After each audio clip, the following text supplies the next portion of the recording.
Hello, welcome to Genova to Uninomades meeting 2011. Here I have with me Mr. Andrea Fumagalli, who has been working in a basic income network. And as a first question, I would ask you, how would you describe this work in the network, and what for this network and for you counts as a politically interesting proposition for basic income? My work in the basic income network is in order to to provide a sort of political, social, economic and cultural reason in favor of basic income hypothesis. And that means I am an economist, so I can approach the basic income hypothesis from an economic point of view. And normally the main question that are posed about, from an economic point of view, about basic income is about his feasibility, how can basic income can be financed, and which are the consequences of a basic income introduction in the labor market dynamics. And my work consists in trying to get answers about this question, because normally are the most typical questions about basic income. And I am a member of Basic Income Network Italy. I'm the vice president, but it's not very important that. And I am inside the executive committee of a Basic Income Health Network.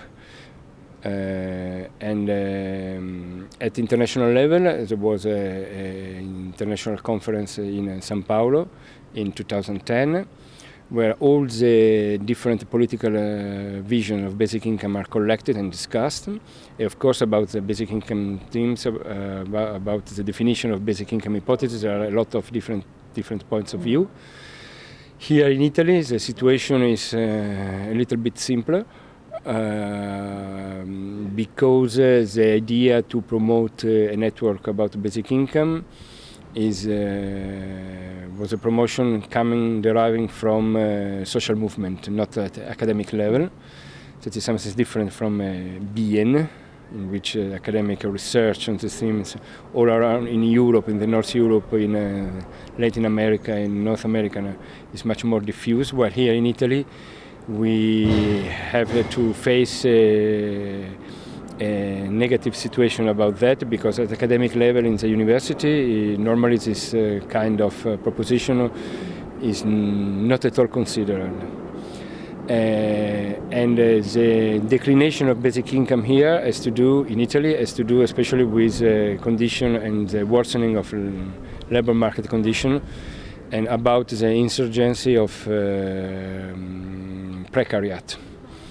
So it's something that is we can say, from a political point of view, it's something that is normally viewed not in a favorable way by political parties, by the existing economic power, and even by trade unions or traditional trade unions. So why don't we have basic income in Europe? Why is it seen as an unfavorable thing? If we consider basic income in terms of unconditioned basic income, we can say that in Europe there is no example of such idea of a basic income that is individual, given to the residents, not only to the citizens. That means opening all the question about migrants and the people that is effectively working in a territory, independent of citizenship, of provenience, and so on. And the third aspect of my idea of basic income, that basic income should be unconditional and paid by the collective finance. That means by the state of different level of institutional level, can be the municipality, the region, province, the state, or the whole Europe. But that is something quite important, I think, because normally in Europe we can find different typologies of something that is like basic income. For instance, in France we have the revenue minimum d'insertion that now Sarkozy has changed the name. In the concept of flex security in Denmark, in Holland, the type of social security with a direct access to income in Germany, in United Kingdom, in Portugal, in Spain. In Europe, we have only 2 countries in which there is no law able to provide a minimum income against poor or something like that, are Italy and Greece.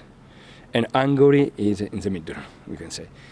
So if we look at the European experience, we can say that the evolution of welfare state, of Keynesian welfare state or Bismarckian welfare state based on the connection between France and Germany, the core of continental Europe, as this kind of welfare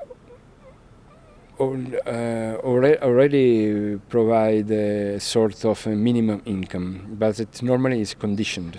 That means it is just the basic income in this case, or a minimum income is provided in order to reach a new workplace, and not something that is considered as a right, a primary right. We have to say that in the Chart of Nizza, the first part of European constitution that is not yet approved, in basic income, I think, I don't remember exactly, I think that it's Article 36 or 35, something like that. In this article, the right to basic income and to life condition with dignity, independently of any effort in the labor market, is something that is recognized. I think that is quite important, especially for a country as Italy, in which nothing existed at all. Of course, it's kind of the declination of this idea of basic income in each country is defined in a different way, and normally something that has to do with something that forces the people to work. Of course, we have a different idea of welfare state. We have the idea of a workfare, in which, like in Anglo-Saxon countries, like United Kingdom or Ireland, in which basic income exists, or form of basic income exists, but are subjected to the work effort. In the Scandinavian model, the degree of freedom in accessing to basic income is higher.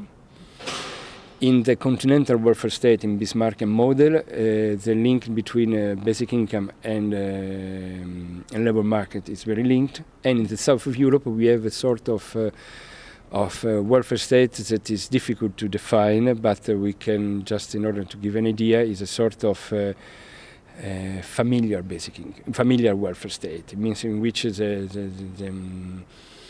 the place in which the support for income is provided is the family, especially because of Catholic tradition, because of a Mediterranean economic tradition, and so on. So I think that in any case in Europe, the point is the struggle now is to avoid to a change of European welfare system toward a workfare system.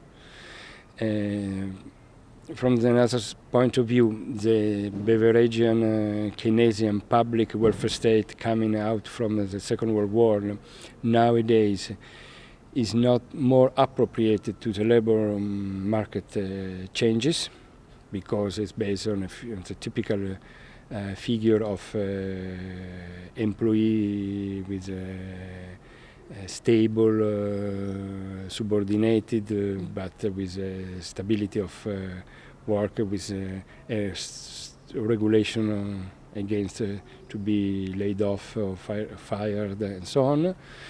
It is the result of a sort of social compromise between the industrial workers' trade unions tradition and the employers' association, intermediated by the state. Now this kind of model, I think that is difficult to represent because the labor market conditions are not more the same of a Tayloristic and Fordist paradigm. So we need a new idea of welfare state. And this idea is welfare state, I think that could be imagined based on two pillars.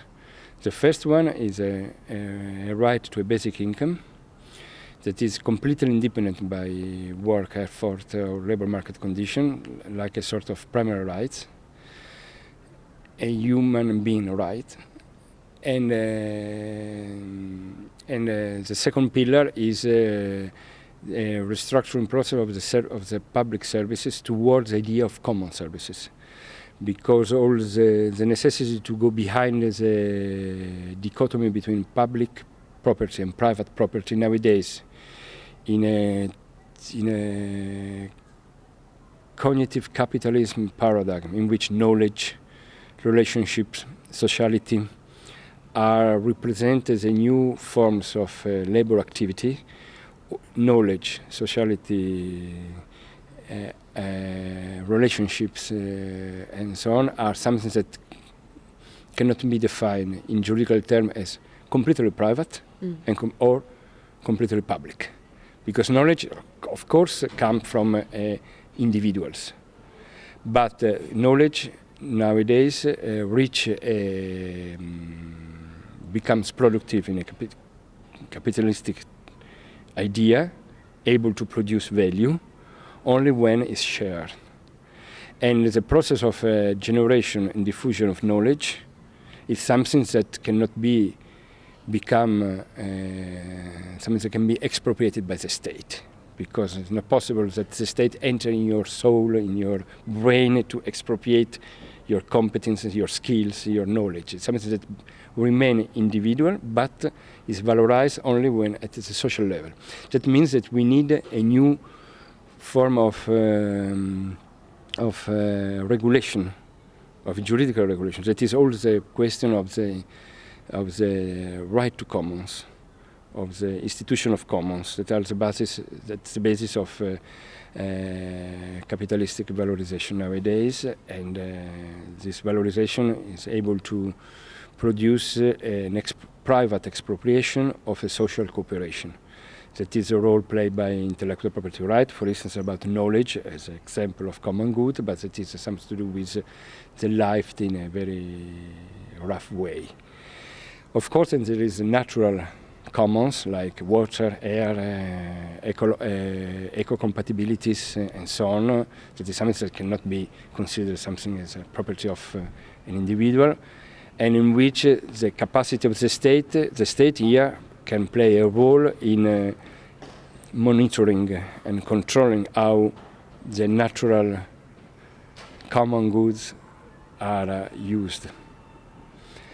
And starting from these premises, the idea of a basic income and the idea of welfare state that we have in mind, adequate to the new form of valorization, accumulation, precarious condition, etc., is an idea in which basic income is, from an economic point of view, justified because it's a remuneration of the social cooperation of each individual. It's something that is able to stop or to minimize the private expropriation of the social cooperation. In this way, we have to change our mind, and we are a cultural tradition because normally in Europe, basic income is approved because a tool against social exclusion, against poverty. We think that basic income, of course, is a tool against poverty, social exclusion, because we are a civil society, as normally said, but we need to add that basic income is not only assistantship, it is a remuneration of something that is productive for capitalism, but this productive activity is not certified and recognized in the labor market regulation. Just to give an example, is that after 100 of reducing of work time from late 19th century till mid 70s, Nowadays it's not strange, normally is not remembered, that the length of daily work time is since 30 years structurally increasing, because it's difficult to divide between working time and lifetime or no working time, because the accumulation basis of capitalism is enlarged not only in an intensive way, because you work harder, using new technologies, using your brain, your life faculties that are put to work and hence put to value. But the accumulation basis is enlarged in an extensive way. That means that a lot of life acts, like reproduction, like consumption, now are productive in capitalistic terms. And this activity, like consumption, reproduction, the extension of work times, when you are at lunch, for instance, and you are not at work because you are at lunch, there is a pause normally. But when you are at work because of mobiles, because you are in an internet network, because you are on Facebook, you are always inside a process of production. Direct or indirect production, but always production. And this production that is not certified must be remunerated. And that is why basic income is a form of remuneration. That is something that means that basic income is not substitutive or a substitution of wage. Wage is a remuneration of certified period of labor. Basic income is something that is added to wages just to remunerate the labor the social productions that exceed labor time, certified labor time. So what would you think, what would you say that are the problems in the level of everyday life that derive from propositions of basic income that has been tied to the certified work or some other conditions? What are the problems? The first problem that is that this kind of social productive cooperation cannot be measured in a traditional way. That is the result of the shifting from material production towards an immaterial production. The process of tertiarization of a lot of words indicate this kind of process, especially in the Western countries. Of course, this analysis should be different if we look in a global way to other continents, like Southeast Asia, like Latin America, and the situation in this part of the world is much more complex. But if we stay in the Western countries, the problem is that nowadays more than 60% of the PMB cannot be measured in a material sense, because you do have no idea which is the value of an idea of social cooperation. When in the production activity, the type of scale economies at the basis of productivity increases are constituted by learning processes or network processes, that is something that are by definition dynamic scale economies, something that in which the definition of time cannot be a definition per hour, per day, per week. In this case, learning processes, network economies, knowledge, relationships, sociality, that are the human faculties that are put to work, something that produce value on time in life, on the whole life. So the first problem that the traditional theory of labor value in Marxian terms, able to say you have in one day 8 hours to work, 6 hours are for the reproduction of labor force, 2 hours are the plus labor that originates the plus value and the surplus. And this kind of timing of the working day in nowadays is impossible. It's impossible because you cannot measure the real productivity of your human act in this moment, because it's a material act that maybe that give result in terms of valorization after 1 week, 1 month, 1 year. We don't know. And the result is that there is this paradox that in the biocapitalism, in cognitive biocapitalism, we have the paradox that we are not, we can use this expression just to be simple, we are not in a situation of the end of work. We are in a situation in which the work is without end. So that means that we work more than before. But so that means that work activity that is different from labor activity. Work activity is something when it is a labor activity in which you put something of yourself. That is, there is no a strict separation between machine, it is outside of you, and your body. Because in the mass work of the factory, the separation between the body and the machine was clear. Nowadays, when the body has interiorized the machine, because the machine is a part of your brain, apart all the problem of schizophrenia, that you can have stress, the increasing use of psychopharmacs, psychomedicines, etc., drugs, everything. Apart this kind of aspect, in any case, is interesting to analyze. You have in a situation in which you don't know when you are working for yourself or you are doing labor for someone else. Yeah. And this kind of confusion, of ambiguity, is difficult to give a measure to that. Because it, by imagination, you can give a measure to that, you are able to give a measure of your exploitation. Pardon. And that is a paradox, is that if the labor and work conditions are of this type, without social cooperation coming from this labor and work condition at the same time, cannot exist valorization. But at the same time, this situation, through precarious conditions, is valorized work and labor conditions. So we have the capitalist is able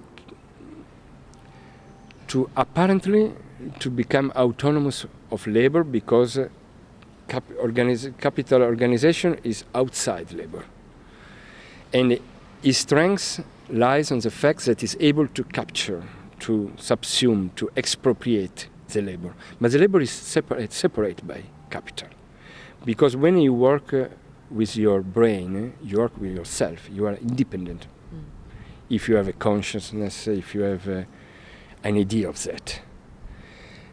If you are not self-disciplined, if you are free. But cultural, especially cultural free.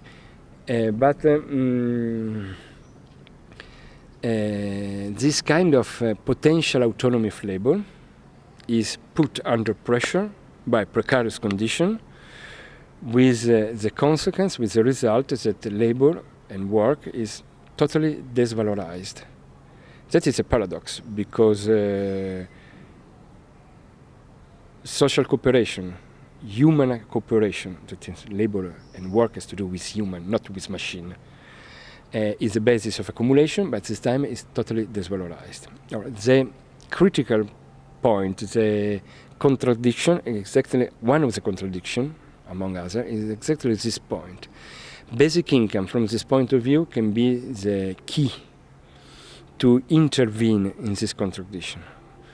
Is at the same moment a tool, because allows people to live in a dignity way, but at the same time is able to is not a reformistic tool, is a subversive, a revolutionary tool, because it's able to provide an independence, an autonomy from capital, and you can shift from the right to work to the right to choose the work. And that is something that the capitalist organization cannot allow, because about the freedom to work from a formal point of view, but necessity to work because you are obliged, because under a sort of income blackmail, then you are only formally free, but you are compulsory to work. So you are under the hierarchy in the capital-labor ratio. If you are able to be free and to choose your work, to become autonomous without this kind of blackmail, income blackmail that put you inside this hierarchy, then you can say no to the capital. And you can say no to the capital-labor hierarchy can fall down. So we are already going to the next question, which would be if we were able to say no and choose not to work, what kind of consequences this would have in the society, for example, in European society at large? What kind of changes can you see if that would happen? I think that the result can be completely positive, even for capitalists. Because if there is a higher degree of exploitation of learning processes, network economies, social cooperation, that means that the result in terms of social productivity is higher.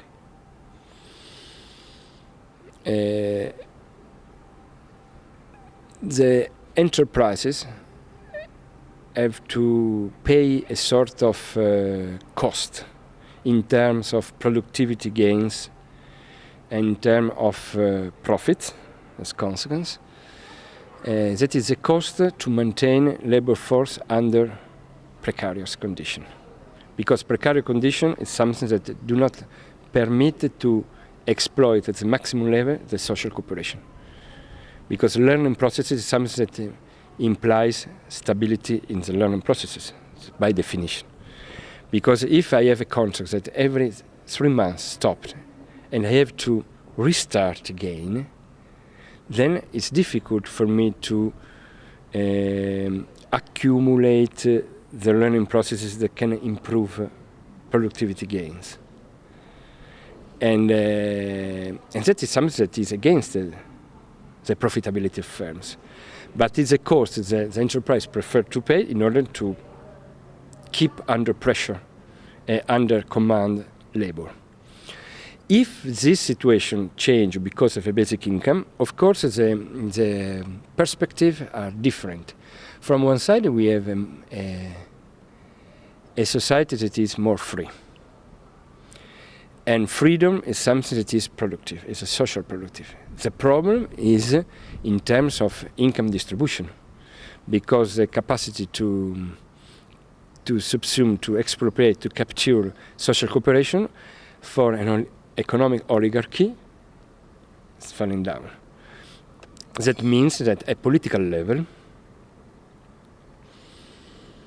this kind of perspective cannot be allowed. So we have another paradox.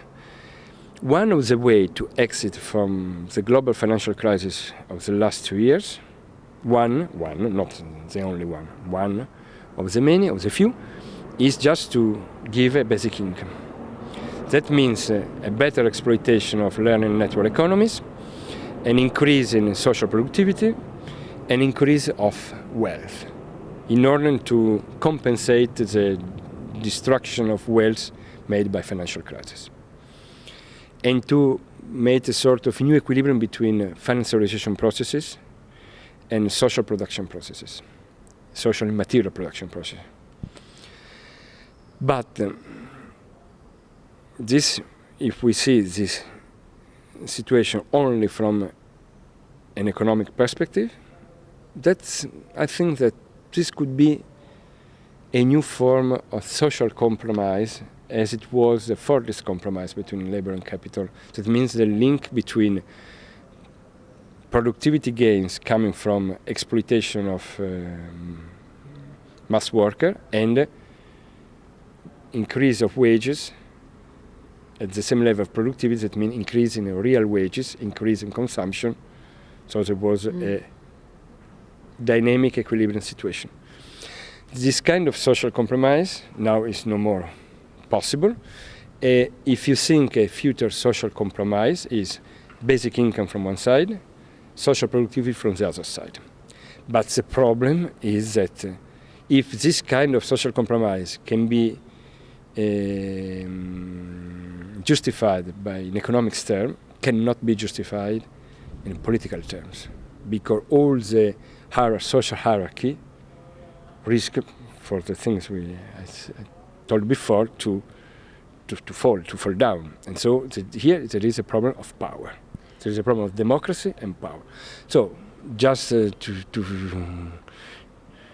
go to the conclusion, from social cohesion, social productivity, economic recovery, basic income hypothesis in Europe is positive, but opens a very big question about which kind of power structure we can imagine. And we have two possible ways. One is a regressive way towards a eclipse of democracy. Exactly it was towards a sort of war condition. That was exactly one of the solutions after the crisis of '29. Fascist and Nazist, totalitarian regime in Europe, or the social compromise by Roosevelt, the New Deal in USA, but with a Second World War inside. It's not. The other way is a new political paradigm. That means to go over capitalistic political structure. New form of property, no more private property, a common property, a change in the role played by the state, and a new form of social regulation. That is, of course, between the two, the second one is the best. Well, as you have already quite answered my next question, which would have been, politically speaking, what can we do in order to possibilitate a basic income? Do you have something to add? Yes, of course, it's clear by my speech that the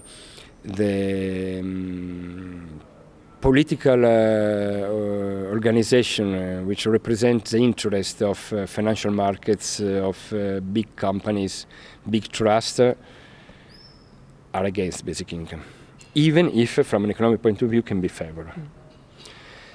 At the same time, with most of the trade unions are against basic income because they fear that they cannot control labor market,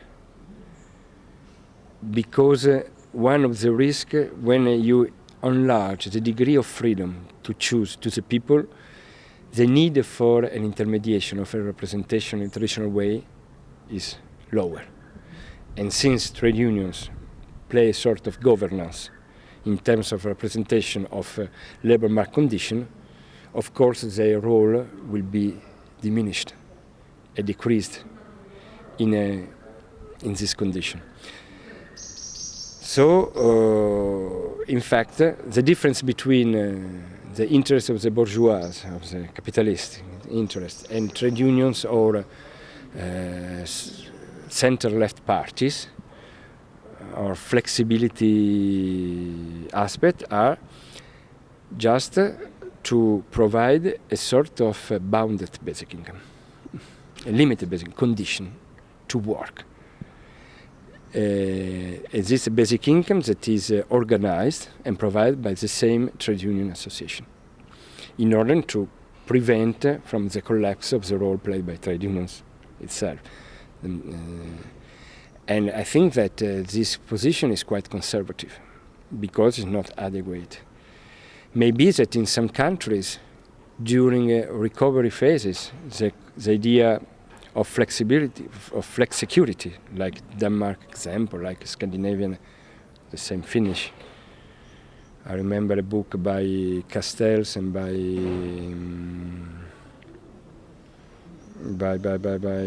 who is a Finnish economist, I don't remember now.